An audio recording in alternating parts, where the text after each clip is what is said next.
லலிதா, நான் எதுக்கும் கோயில்ல போய் பார்த்துட்டு வரேன். அம்மாவுக்கு எதுவும் தெரிய வேண்டாம், அவங்க தூங்கட்டும், விடு. சரி.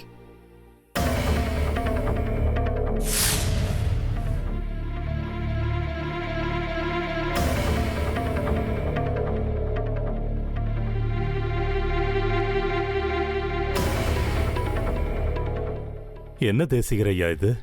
இந்த நேரத்துல நீங்க எங்க வீட்டுக்கு வந்திருக்கீங்க? சேகரா, என் மனசு ஏனோ நிம்மதி இல்லாம இருக்குப்பா. கவலை ரொம்ப அதிகமாயிடுச்சு. திரும்ப திரும்ப என் உள் மனசு உன் வீட்டுக்கு வரணும்னு துடிச்சுது. அதனால தான் எழுந்து வந்துட்டேன். சரியான நேரத்துல தான் வந்திருக்கீங்க. இப்ப நீங்க தான் எங்களுக்கு ஒரு நல்ல வழியை காட்டணும். ரொம்ப கஷ்டத்துல இருக்கோம். நீங்க தான் இப்ப எங்களை காப்பாத்தணும். ஏன் அப்படி சொல்றீங்க? என்னாச்சு?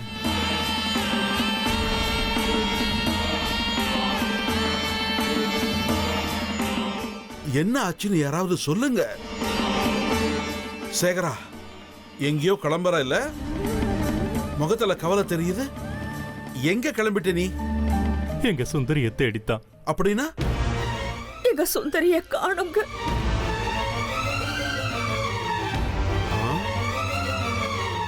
என்ன சொன்னீங்க? காலையில இருந்து நாங்க எல்லாரும் காவலுக்கு இருந்து வீட்டுக்குள்ளே தான் வச்சிருந்தோம் தேசிகரே. எந்த நேரத்துல எங்க கண்ணுல இருந்து தப்பிச்சு எப்படி போனானே தெரியல. போர் அடிக்குது, வெளியே போகணும்னு சொல்லிட்டு இருந்தா. நான் அவகிட்ட பேசி தாயக்கட்டை விளையாடலாம்னு உட்கார வச்சேன். ஒரே ஒரு நிமிஷம், இவன் குழாயை சரி பண்ணிட்டு வரதுக்குள்ள அவளை காணும். சுந்தரி உயிரை காப்பாத்துறதுக்கு ஏதாவது வழி தெரிஞ்சா நானே உங்க வீட்டுக்கு வந்து சொல்றேன்னு சொன்னீங்க. நீங்க இந்த நேரத்துல வந்திருக்கிறத பார்த்தா சுந்தரி உயிரை காப்பாத்த ஏதோ நல்ல வழியோட வந்திருக்கீங்கன்னு நம்புறேங்க. தேசிகர் ஐயா, என்னாச்சு? ஏதாவது பேசுங்க. என் பயம் நிஜமாயிடுச்சு. ரொம்ப நேரமா என் உள் மனசு என்ன உறுத்திக்கிட்டே இருந்தது. சுந்தரிக்கு ஏதோ ஆபத்துன்னு சொல்லிக்கிட்டே இருந்தது. என்னால நிம்மதியா இருக்க முடியல. மனசுக்குள்ள பயம், குழப்பம் எல்லாம் சேர்ந்து தவிச்சேன். சேகரன் வீட்டுக்கு போன்னு மனசு தள்ளிச்சு. தாங்க முடியாம தான் நான் இங்க ஓடி வந்தேன். இங்க வந்து பார்த்தா நீங்க என்னோட பயத்தை இன்னும் அதிகமாக்கிட்டீங்க. எங்களுக்கு என்ன பண்றதுன்னு எதுவும் புரியல தேசிகர் ஐயா. எங்க சுந்தரி எங்க போயிருப்பா? இப்போ நாங்க எங்கன்னு போய் அவளை தேடுறது? இன்னைக்கு அமாவாசை, அதுவும் நிறைஞ்ச அமாவாசை. அவளுக்கு ஆபத்து நிச்சயம். அதுல இருந்து தப்பிக்க வாய்ப்பே கிடையாது. எங்க போனா அவ போகும்போது நீங்க யாரும் பார்க்கவே இல்லையா? எல்லாரும் அவளை சுத்தி தான் இருந்தோம். அவளை நாங்க எப்பவும் கண்காணிச்சுக்கிட்டே தான் இருந்தோம். நாங்க எல்லாரும் அவளை வீட்டை விட்டு வெளியே அனுப்ப மாட்டேங்கிறோங்கிற சந்தேகம் அவளுக்கு வந்துருச்சு. ஒருவேளை விஷயம் தெரிஞ்சு அவளே எங்கேயாவது கிளம்பி போயிடுவாளோங்கிற பயத்துல கொஞ்சம் அலட்சியமா இருந்த.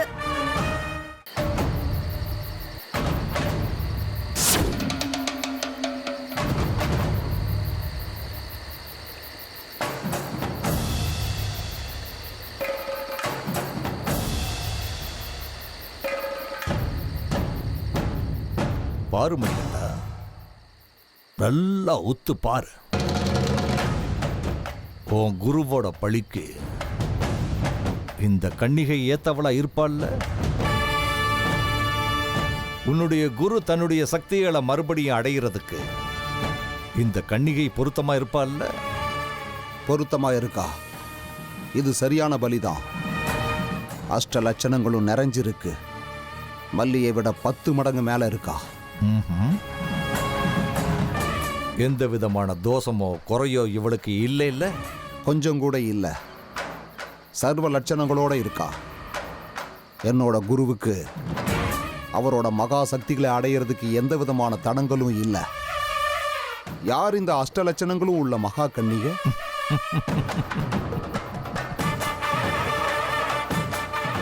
இப்ப அது முக்கியம் இல்லைன்னு நினைக்கிற மணிகண்டா. உன்னுடைய குரு தான் இழந்த சக்திகளை மறுபடியும் அடைய என்ன செய்யணுமோ அது மட்டும்தான் முக்கியம். பலி பேரு முக்கியம் இல்ல. மரணம்ங்கிறது நிச்சயம் மணிகண்டா. அது பலியாவும் இருக்கலாம், இல்ல அமைதியான முறையிலையும் இருக்கலாம். பஞ்ச பூதங்கள்ல ஒன்னா கலக்கக்கூடிய ஆத்மா ஒரு உடலை விட்டு பிரிஞ்சிட்டா எல்லா ஆத்மாக்களும் இவ்வளவுதானே? அதோ உன்னுடைய குரு வந்துகிட்டு இருக்காரு, போய் என்னன்னு கேளு.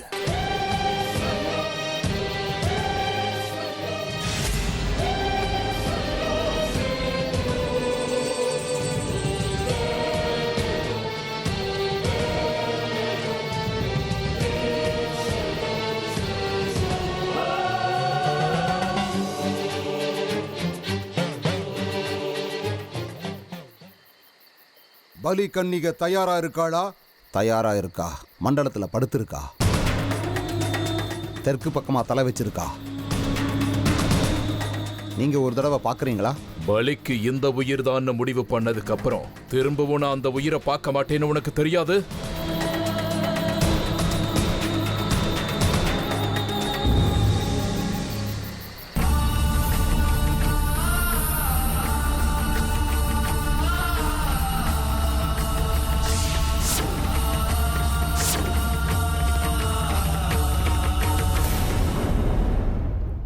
தேவு படிச்சு படிச்சு சொன்னா, நாளைக்கு நிறைஞ்ச அமாவாசை, சுந்தரிக்கு நாளைக்கு ரொம்ப ஆபத்தான நாள், அவளை எங்கேயும் வெளியே போக விடாதன்னு சொன்னா.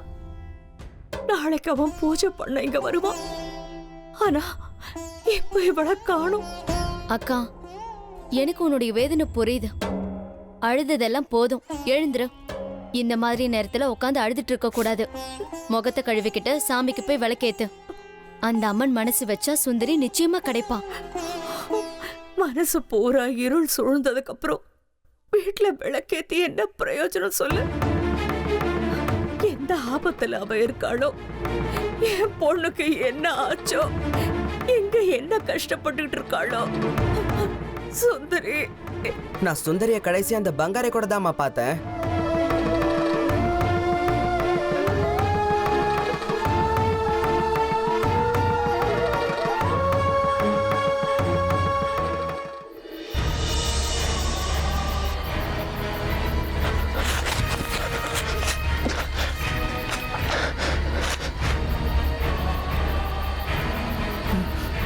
நான் இப்படி இந்த இடத்துக்கு வந்தேன், எதுக்காக வந்தேன் ஒண்ணுமே புரிய மாட்டேங்குது.